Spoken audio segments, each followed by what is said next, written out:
We are so happy to have the early rising Reverend Judge Thomas DeSchuter. Thomas has a wonderful background in finance. He's an amazing musician.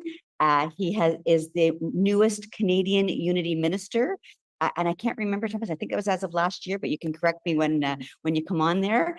We'd like to welcome him. He's a wonderful speaker, has great thoughts of abundance, and certainly not of lack. So his talk today is Stop Asking for Lack. Welcome, Thomas.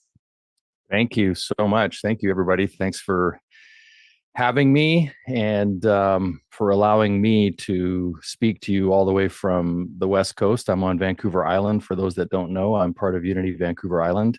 And yes, it was last June, almost a year now that I was ordained.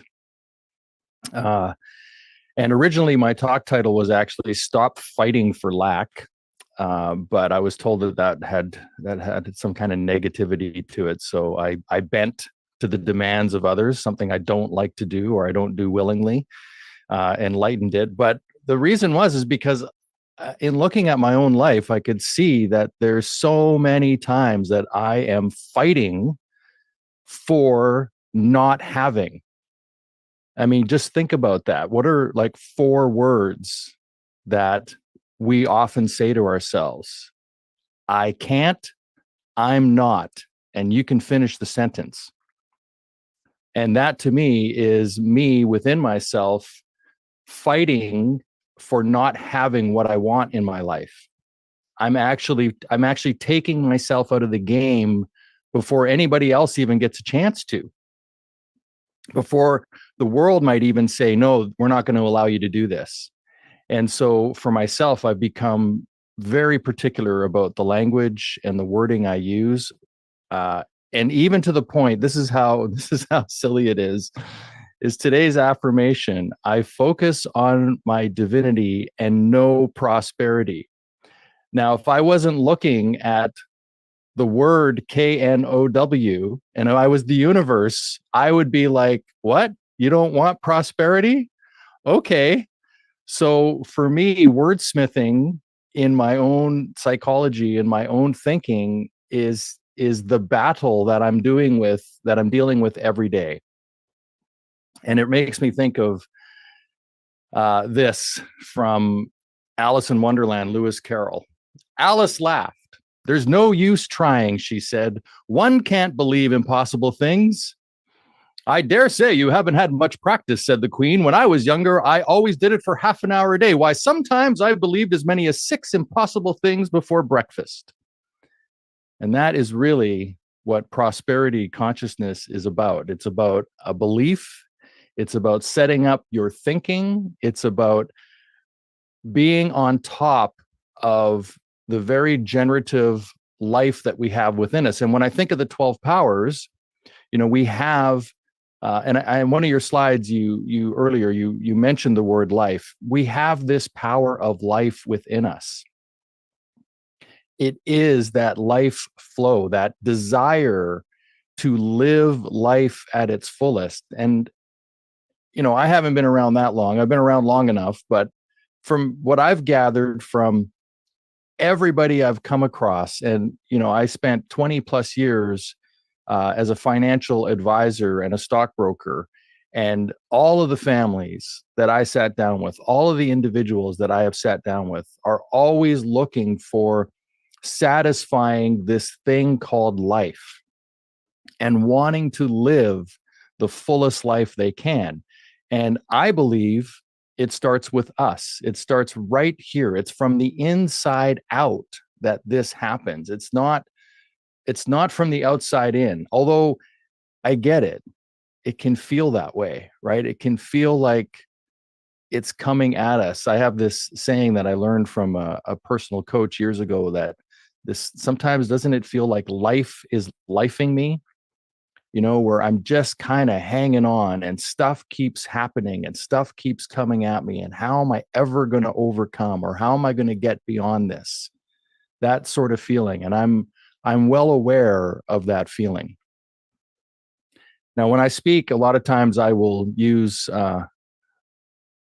Jesus as an example. As a Unity minister, one of the things that I have come to love and appreciate is the teachings of Jesus from a metaphysical point of view, and from the understanding, as Unity has it, that Jesus is the example, not the exception. In other words, when I say that, when I hear that, what I think of is that there's a teaching there that we can emulate, that we can live into.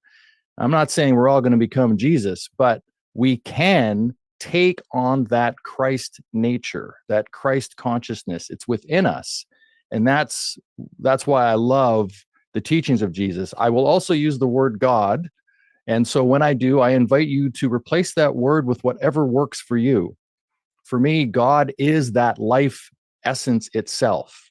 It is not some being in the sky, as I used to think when I was a kid, that was judging and weighing and measuring me. That I can do that all by myself. Anybody else feel that way? Can you judge, weigh, and measure yourself? Oh yeah, I'm sure we all do it a lot. So let's begin with something from Luke. Put God's kingdom first, then those other things will also be given to you. Little flock, do not be afraid. Your Father has been pleased to give you the kingdom. Sell what you own. Give to those who are poor. Provide purses for yourselves that will not wear out. Store up riches in heaven that will never be used up. There, no thief can come near it. There, no moth can destroy it. This is an invitation. This is an invitation for us to let go, for us to understand that there is a greater essence to life than the material things around us. See, when we have something like peace, your word for this year, when we have something like love, when we have something like a spiritual divinity within us, there is no thief that can take that from us. There is no moth that can eat that up. Those are not things in the material world. Those are things that we have and can nurture and cultivate within ourselves. And when we operate from that place, when we hold those as the kingdom of heaven, right here, right now, when we place our path alongside those teachings, we can begin to experience life at its fullest. It doesn't mean you're going to have more money than anybody else. It doesn't mean that you're going to have more things than anybody else. What it means is that you will have within you the ability to love and appreciate life beyond any of those things. You know, I've met people in the world that have far less than what we have here in North America, that they have far less opportunity. And they are some of the happiest people I have ever met in my life. Because for them, the value is not in the things, it's what's within. It's the way that they carry themselves. It's the love they have for their family and friends, for those around them. This is what prosperity is. It's not just about finances. A prosperity consciousness is in all things in our lives, our relationships, our communities, our centers for spirituality, our families, our colleagues, our friends, the abundance that we can share with others in the financial realm or in the things realm. All of those things make up our prosperity. And so when I think of stop fighting for lack, it begins with ourselves. What is it that I'm truly holding on to? What is it that I'm truly saying to myself?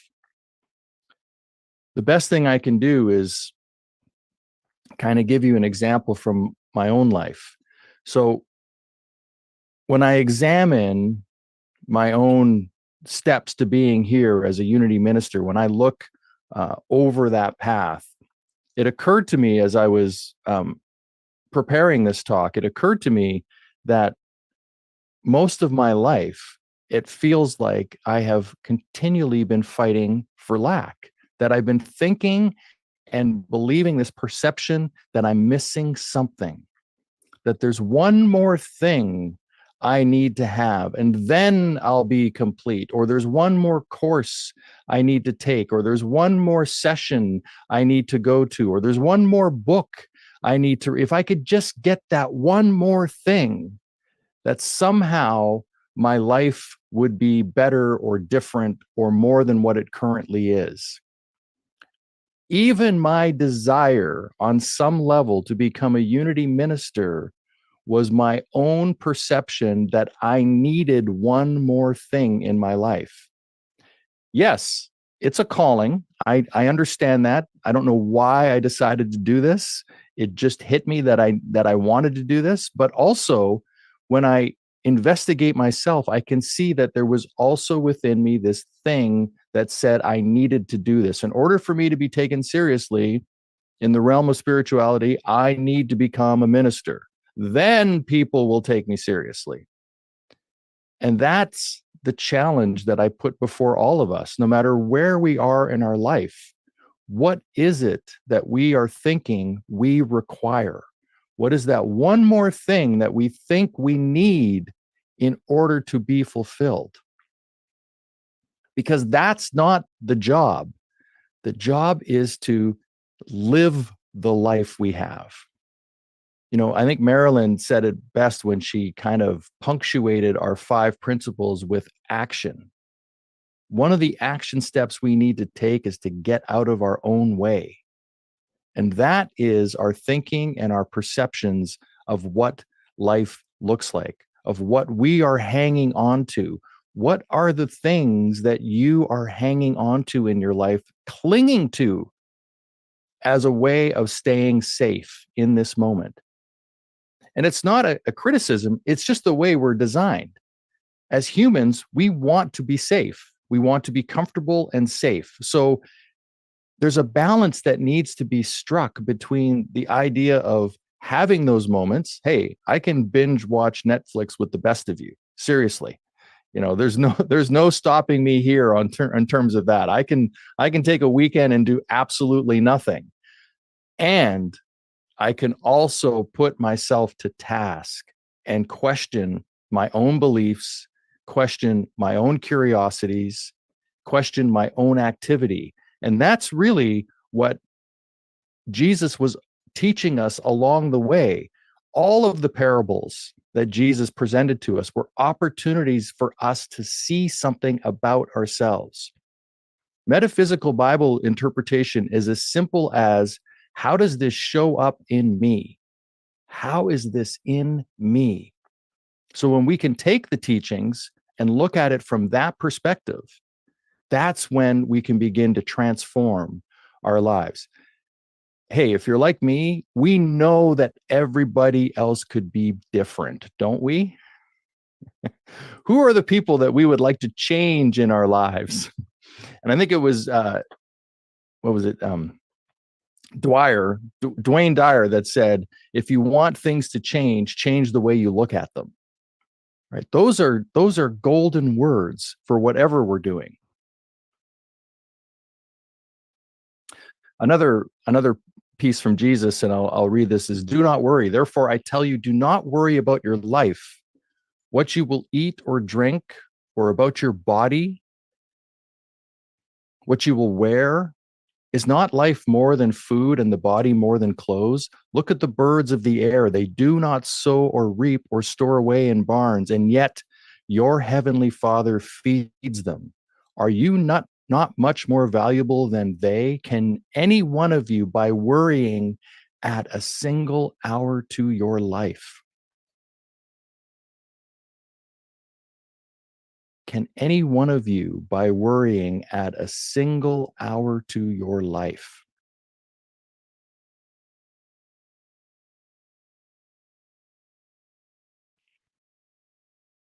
I would argue for no. This is one of those no's in the world. It's not going to happen. As a matter of fact, worrying might actually subtract some hours from your life. It'll certainly take away from opportunities. One of the things that I've also noticed in my own life is that whenever I let go of stuff, something seems to want to show up. So here's what I mean by that. If we're worried about something and we're so focused on it that we actually can't see possibility when it shows up, because we're not open to it, right? The trick is, if you want to call it a trick, the trick is to release ourselves from things, is to let go of things. That actually creates a space, an opportunity for something to show up. The universe is a vacuum, right? Space is an actual vacuum. That's why when, there's a spacecraft with air in it, as soon as you open the door, it all rushes out because space wants to take in that thing. So by creating space in our lives, we actually create the opening for something new. It's why when I was a kid, I heard that story that if you, as soon as you start thinking about buying a Volkswagen Beetle, you'll see them everywhere around you, right? It's not that more drove into town and showed up that weekend. It's that you're now tuning into that frequency. So as we tune into a certain frequency, that's what we see more of. If we think we're living in lack, we're going to see more lack. It's just the way our brains work. I had a business coach a few years ago tell me that what she does, here's her example. She wanted to buy a new leather jacket when she was out shopping. And the first thing she thought was, what's going to leave my closet so I can make room for it? Now that's a discipline. That is a way of thinking about, hey, I want to create space in my life. So something needs to go in order for me to have that space. So if there's things we're hanging on to, if there's things that we are, must haves or must be, that's the place to look. How can I let this go? What is there for me to let go of in this moment? Why does this keep showing up in my life? This is the place to always look. It's never out there. It always seems like it is, but it's just not. And I'll give one more example from the Bible, the parable of the mustard seed. The kingdom of heaven is like a mustard seed, which a person took and planted in their field. Though it is the smallest of all seeds, yet when it grows, it is the largest of garden plants and becomes a tree, so that the birds come and perch in its branches. Sounds very nice. It's wonderful. Heaven, the kingdom of God is like a mustard seed, and if I nurture it, it's going to grow. And we can think of that in terms of our inner being, nurturing ourselves. That feeling overcomes, what it's like when you have a wonderful meditation session or a prayer session, and you've allowed that feeling to overtake you and become part of you, and that essence grows and you feel wonderful. But there is a cautionary tale here.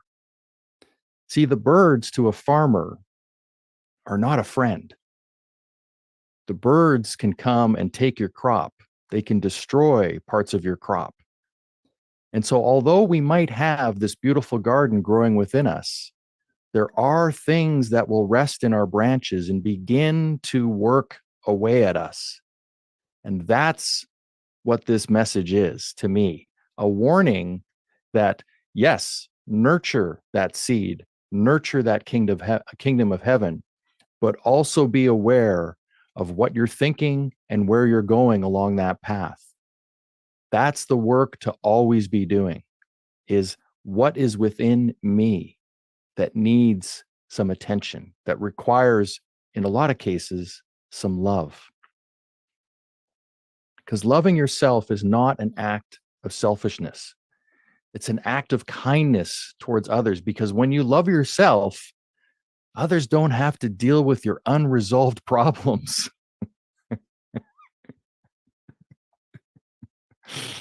And man, can I lay some stuff on people? Holy smokes. And so I learned on this journey of becoming a Unity minister that it starts with me. And if I love myself and I take care of myself to the best of my ability, I have way more to give. As a matter of fact, I have this internal saying for myself. I want to have so much love in me for myself that I have to give it away. Like, I have too much love, man. I got to throw some over here and throw some over there because I don't need to worry about getting it from somebody else. I can cultivate that within myself. And if I can do that, then that takes one less burden off of my life. I'm not sponging onto others to get something that I can provide for myself through my own faith, my own curiosities, my own teachings. So there's 4 aspects to self-love: self-awareness, self-worth, self-esteem, and self-care.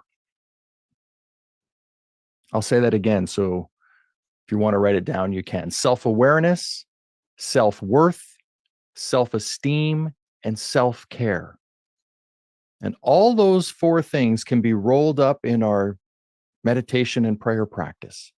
We can bring those into our presencing anytime we're in prayer. We can honor ourselves. We can decide and choose that over many other choices we might make. I learned this from Thich Nhat Hanh, the Buddha body, someone that is capable of understanding and of loving. There's 3 phases to this from Thich Nhat Hanh. One is the Buddha body, someone that is capable of understanding and of loving.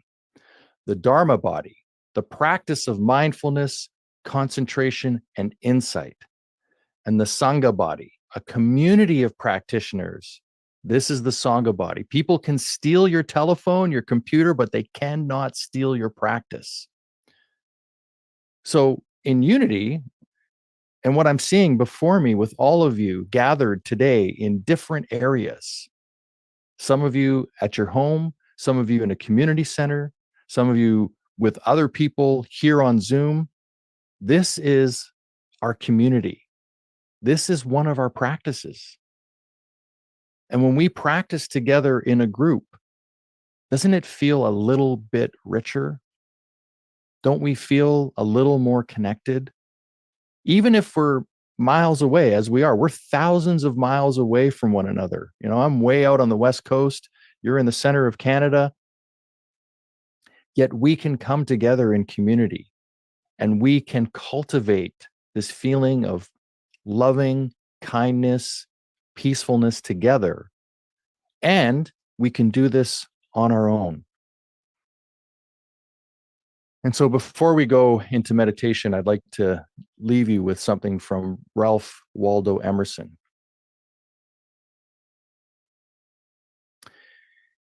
So I invite you to just take a moment here as I read these words and allow yourself to let go of everything we've just spoken about, and just bring yourself to this present moment if you can. If it's easy, if it's better to close your eyes, I invite you to close your eyes for a moment.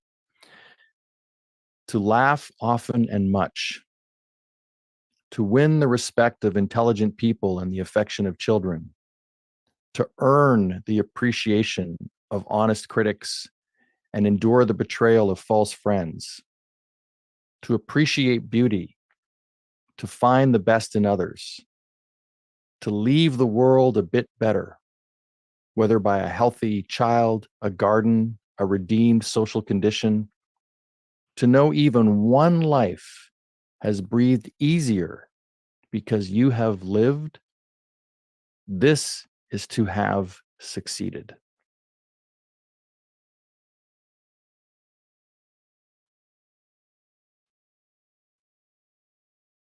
And so with that, I invite you to stay in this moment with me and close your eyes. Allow your breath to breathe you.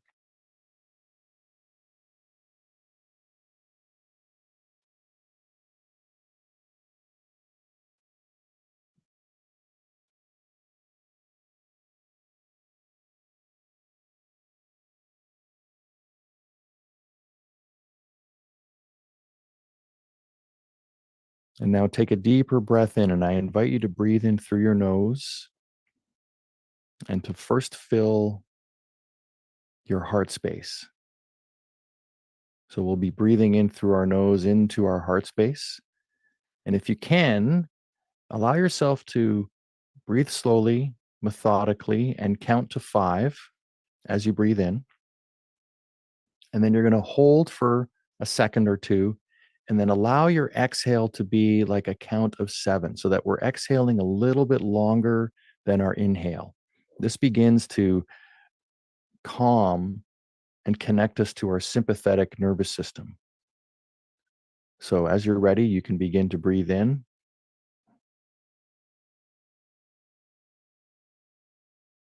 And then allow that exhale to be a little bit longer than the breathe in.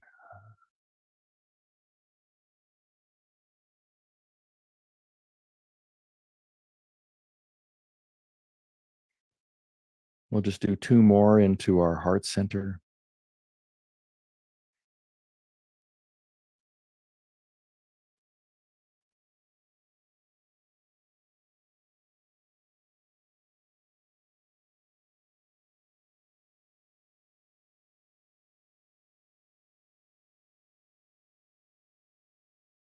Now I'll invite you to bring that breath again in through your nose into your solar plexus, so just below your rib cage.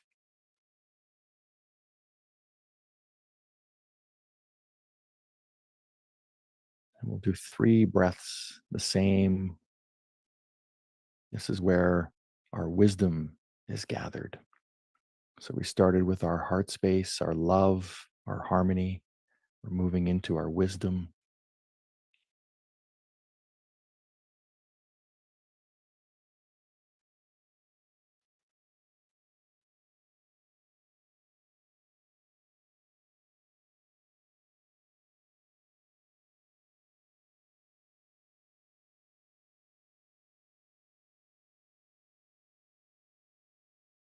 And continuing with this same breath cycle, let's move that into our belly, where order resides.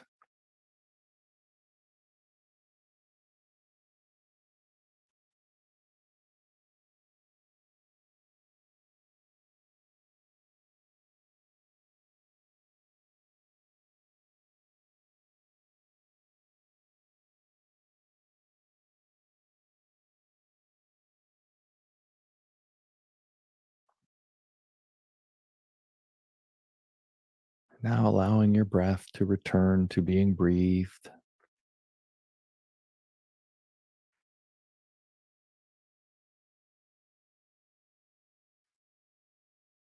I invite you to do a little body scan here, starting at our top of our head, our crown chakra,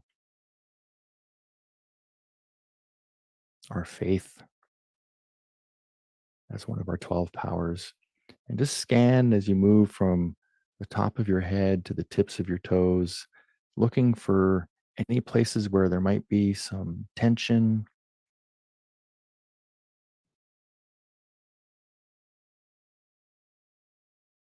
where there might be some drama being held on to. And if you find something, just pause and imagine you're breathing in this breath of life into that space. And so we breathe into that area and fill it up. And then we have the opportunity to let it go with our out breath.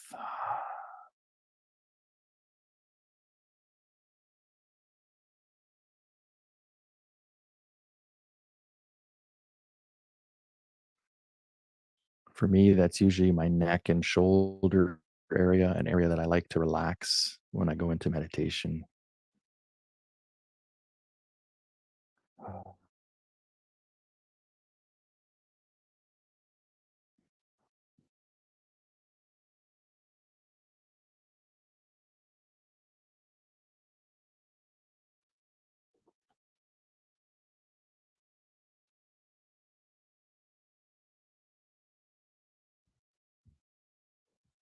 And once you're done your scan, just allow yourself to be present.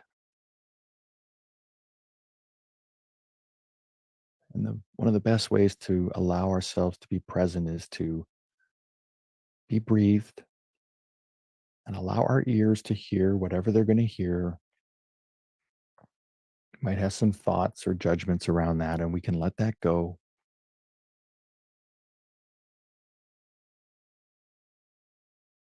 We'll just spend a few moments together here.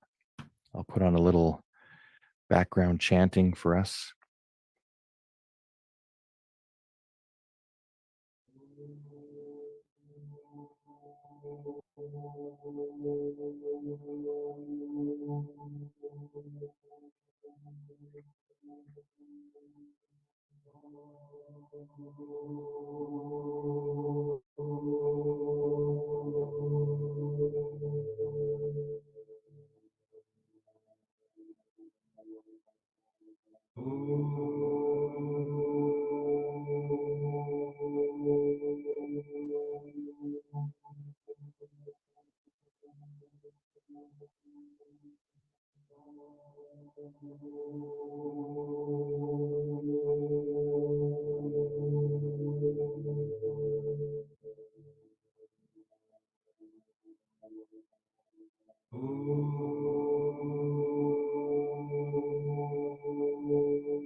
As we prepare to come back to our community, I invite you to gently repeat these words to yourself as we hold this space together. May I be happy. May I be healthy. May I be safe. May I live with ease. And now to our community. And I'd like you to imagine with your imagination some of the faces or voices of the people that you share community with. They could be here in this gathering today. They could be somewhere else that you have a strong community with. So bring in a few faces and voices. Hold them in light as we say these words. May you be happy. May you be healthy. May you be safe. May you live with ease.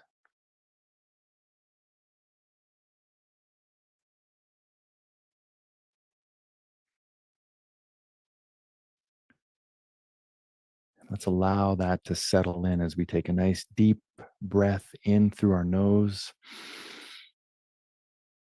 And then we let that go.